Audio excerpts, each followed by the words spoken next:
கட்சியில் பெண்களுக்கு உரிய அங்கீகாரமும் பாதுகாப்பும் இல்லை. மாவட்ட நிர்வாகியாக இருந்தும் தான் தொடர்ந்து புறக்கணிக்கப்பட்டேன்.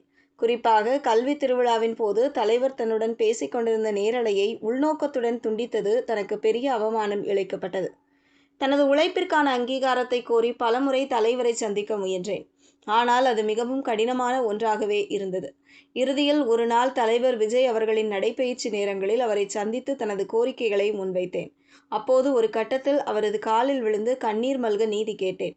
ஆனால் அதற்கு உரிய பதில் கிடைக்காததுடன் இறுதியாக அவரை சந்திக்க முயன்றபோது அவரின் காரின் கண்ணாடியை கூட இறக்காமல் சென்றது தனக்கு மிகுந்த மனவேதனையையும் உயிர் பயத்தையும் ஏற்படுத்தியது.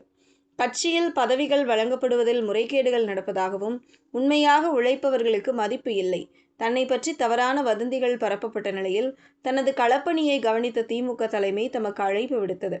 பணத்திற்காகவோ அல்லது பதவிக்காகவோ தான் இயங்கவில்லை. தனது சமூகத்தின் அடையாளத்திற்காகவும் மக்கள் சேவைக்காகவும் முதல்வர் ஸ்டாலின் முன்னிலையில் திமுகவில் இணைந்தேன். இனிவரும் காலங்களில் தமிழகத்தின் கடலோர கிராம மக்களின் உரிமைகளுக்காகவும் அனைத்து தரப்பு மக்களின் முன்னேற்றத்திற்காகவும் திமுகவில் இணைந்து உண்மையாக பணியாற்றுவேன் என்று கூறியுள்ளார்.